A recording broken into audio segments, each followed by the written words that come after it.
And Nuke has been good for them. You have a look at their results on HLTV. Yeah, okay, level of competition slightly lower. They took 6 rounds up against K23. They beat the Erla side, or the new Blue Jays. One shot only yesterday. They've had some tight games against the new Singularity side. They've beaten the Hereds on this map in advance. And honestly, they are being tested to a level that I didn't expect here from Infinite on that one.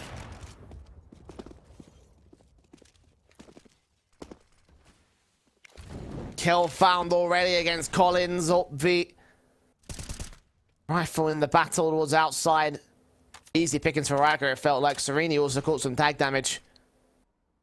Not a great start in this round for 4Glory. When the money is as well, this has to be a buy that works, else they're reset down to eco. You can just see the way as well that Edom is just waiting out from T-Roof itself, just waiting for that opportunity that 4Glory start making info plays, start aggressing out from lobby itself. D with the AWP is holding a crack angle in the lobby position itself and just hoping that they can catch some of these outside smokes to come in with a gap. Infinite, though, they're actually selling the fake. They're not committing outside at all, getting into secret. They're going to come back in towards T-Spawn itself and maybe back into lobby again.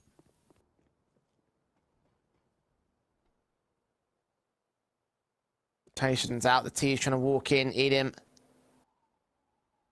Alongside Chanky and Co. Made a push up towards the squeaky door. Smoke on for D. Molotov's out. Smoke's in as Kindo has herself dive down. Flashes forward. D leans up, sees nothing. Infinite counter rotate and AVN.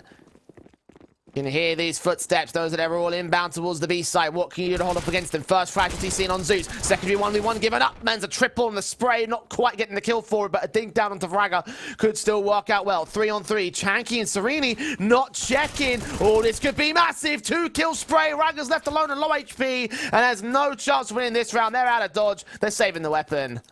Why is it too complicated? Oh, okay, the AWP just goes down before the time expires. I'm looking at that whole round, Jay. I'm getting confused. You get the opening AWP pick at 1:42 on the clock. They fake the outside smokes. They fake the upper execution. There's 30 seconds left and they're hitting wrap. AVN gets a couple of kills. He gets the rotations though. The sound cues coming through. You've got 2 CTs out double doors. Even if Serini doesn't do what he does to Old Toxic, that round is still going to go the way of 4Glory. I'm not sure why Infinite Gaming complicated it as much as they did. They worked with an opening man advantage so early into the round. 4Glory getting a lucky break for it. 13 apiece. It was a round that they absolutely had to win. Economy was not quite there, so a victory enables a rebuy, of course. After this small tech pause, we have seen Sereni's disconnected from server for a moment, so we're getting him back in as soon as possible. But yeah, big stuff from him, and you definitely want him to be in play given the circumstances. He was the hero of that round, but Infinite kind of offered up that play on a silver platter. And that's sometimes what we're going to see from not just blaming Infinite, but the teams in the lower bracket, is that when pressure's on, when games are getting close to the end, or maps are getting close to the end, pressure can really kick in. And I looked at that situation and think, right, that's a chance that Infinite Gaming have got to getting up to 14. They win that last round. Do they win the map? Probably. You're resetting the economy from the city side. You're making it very tough for 4Glory to come back. You've got an opening pick with the AWP outside. And they're just overcomplicating it. Just run it back to simplicity. They've been doing it incredibly well on this T side. They've already brought it back from a 6-9 half itself. They'll be disappointed they weren't able to win that. And disappointed with even how the AWP wasn't even able to get saved in. Yeah, that kind of cripples the state of Infinite, because they could have had a decent economy basis with a decent buy around the AWP, and now they're going to force it in if they want to go for it. They can't afford it, at least. The economy is not as amazing as it really should be, I think, for Infinite. And now you start getting into positions of who do you favor in this sort of situation, because economy game is going to be a difference. It's just that both teams are going to have a pretty good buy going into round 27 itself. Difficult to call which way this is going to go, because you'd have to imagine that both teams have the opportunity of now starting to get some momentum going, trying to see if they can string a couple of rounds together. When you get to these late stages of the map, you do want to slightly favor the map pickers, in which 4Glory have done so out on Nuke. This could be anyone's game in this late section, though. 100%. You're right about that. Like, at 13 apiece, that really is it. And Infinite, they must be recognizing if they can take this map, they stand a real good, solid chance of taking away the second one as well.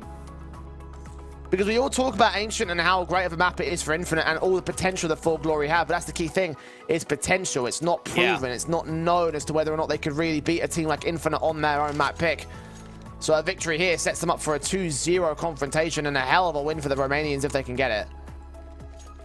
Now, you'd have to imagine that if they steal this first map of the series, they have a huge leg up into map 2. Because you're right about Ancient. We've seen a lot of results come through from 4Glory in terms of the map being played, in terms of the results being victories. Well, they don't really come. So it is something to think about. And going into round 27, we've got to think about what we're going to see in front of us. Serini up to 25 kills and 17 deaths. Infinite have been slightly tighter in terms of the kill distribution across the board. The team base is slightly better for them. Is that going to make a massive difference when Sereni's got 25 kills? He's playing towards the outside control. 2 kills found. Almost that triple. He barely gets away from it. Chanky with a trade credit. And Eden working into the A site. Making noise. Maybe detected by the player on hut. Is he looking for him? No. Kindo's back's turn. Eden finds the pick. Looking onto the site. Not ready for Collins. The utility's pulled out for it. And the man advantage stays to 4Glory.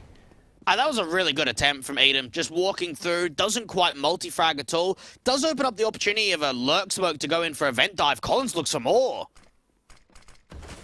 AK swing in, flash turned into as it went towards closed vents. Collins thought he was turning away, but no. Now they know that he might be out here. Vent dive in from Chanky, making no qualms about it. Straight in, the CT's trying to follow him. Ragger's going to cut her off the rotation. He's got to find this pick onto Collins, bring it back into a 2v2, and now they slow it down. They know they've got so much time. Now the sound cues comes through. There's another player dropping lower. And they can siphon them off. They can stop them getting their way back into the A site. Bomb plants in there to the smoke. AVN lines up a simple spray. Didn't even look that hard from our bird's eye perspective for 4Glory. It's an all-important lead of 14-13. And all starting off Serini again. His frag numbers have been insane. It's because of plays like that. Yeah, definitely AVN may have had some nerves in that situation. He made it look easy. You're right, though. That spark, that finesse that comes through from Serini is just what got them over the line. To go for that kind of risk outside, to get the flash in terms of the support, get a couple of kills and fall down, that's the damage you're really looking for. And now seeing AVN back on the double orbs, Infinite not buying down to decide not to play for OT. They realize to themselves, okay, best chance of being able to get up to a victory on Nuke, we're going to play for OT. The Eagles can still dish out some damage here. Not quite a kill for Ragger. And GD can capitalize with the AWP pick. Serena credited with the kill. With the assist, rather. An AWP in for AVN, trying to tap forward against them and past those smoke. Can't really see much except for the pistol bullets flying away. The PT-50. Cementi got caught. The bomb dives down into the B site. I think he can just sneak a bomb plant in here. Is there any CTs downstairs? I don't think there are. There could be bonus money, and if they can get that down, they will get that down. That's already a successful eco round for Infinite. Now, from here, doing damage to the CT side is important. What's better is trying to get a pick and holding onto a rifle. Being able to get one of those AWPs out of play, or even one of those AKs for Serini. Eden moving aggressive out from ramp. So much respect in how slow this is being played from 4Glory. Oh, backing off for Eden. Getting out of dodge. D's close. Swings out of the USP, and Zoot's now left towards D Con. Player coming in from the event entrance. D coming up to the site, turns his AWP into a triple. And 4Glory do deal with the eco pistols despite Infinite getting a bit close towards the end of the map up right there. But again, successfully eco with a bomb plant, the buys Boston. I will say my heart raced maybe an increase of 10% there, just seeing, oh, actually, they're really slowing this down, aren't they? They start initiating out from ramp itself with less than 20 seconds on the clock, and yeah, that kill comes in quite quickly. Zoots, all it's going to take is 1 or 2 picks, and no one's going to be able to get onto that bomb in time. 4Glory up to 15. One more round, Jay. That's all they need. 2 more for Infinite to get to OT. They've been tagged pretty heavily in this follow-up buy. Spray through for Collins. Can catch Ragger. Cementi there with a trade.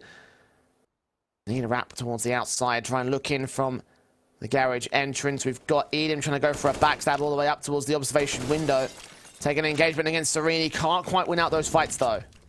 That's pulling distractions, trying to see if they can get more CTs to rotate down. And for Edom, not being able to strike with a pick just yet. Infinite start to slow it down. D is still trying to see if he can get outside. Edom can go back up to the vents and try and combine into an upper head. There's Eden finally dealing with Serini out towards Decon. The AWP forced on rotate back. Flashbang out of the Decon doorway. Re-smoke on that position as well. Actually, another flashbang to follow up from the from the T-side player. Boots and Chanky. Alongside Cementi work the main force outside. Eden's going to try join them split into the A play. This is a decent read for the CTs. One up from heaven already. D misses the shot. They don't know about the lobby player, Kindo. Now they do. And the AWP gets traded in heaven.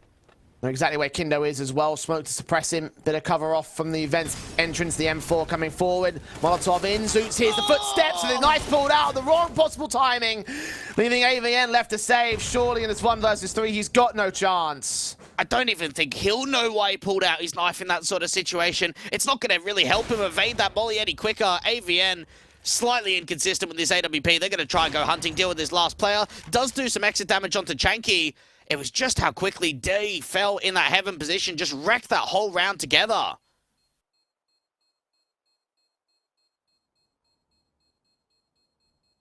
Infinite stay alive for another good round. At least AVN's picking apart the T-side players, making it an expensive hunt. The buy will be there for the CT side regardless. Infinite might be looking a bit awkward having lost 4 players in that one. The buy will still be on the table for the T side, and they still got 1 more round. This pick onto Kindo. Jeez, imagine how the youngster feels about that. Just going over to the knife in the worst position possible. Decent utility coming through from Infinite to take that upper bomb side. Do lose a lot on the hunt, and we won't see any Galils out, so they will be able to get all of the AKs forward at least. They are going to be light on util. Not everyone is going to have the full utility set. Smokes outside.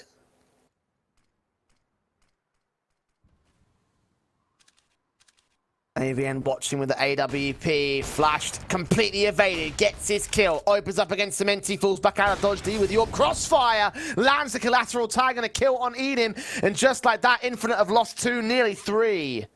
All right, Infinite, come on. I want to see some magic. We need to see some big plays from them, and they know that AVN is down to this lower bomb site. That's a great frag to come through from Zoots, just trying to evade the barrel completely.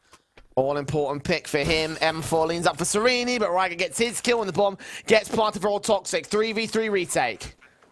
Colin's making a lot of noise getting out to these double doors. Ryger is aggressing with the AWP. He could be on for another. M4 leaning in, gets his shot back, and now it's all left on 2. D and Kindo. Kindo coming in from Decon. Spray through the wall bangs, catching Zoots for a ton of damage. Second spray, can't quite find the pick back, but Chanky does fall. HP advantage, D turns the M4 into it, and the AK, all that remains for Zoots, tagged up so heavily, and the kill comes back with plenty of time for 4Glory to get it at 16-14 and just nip their map in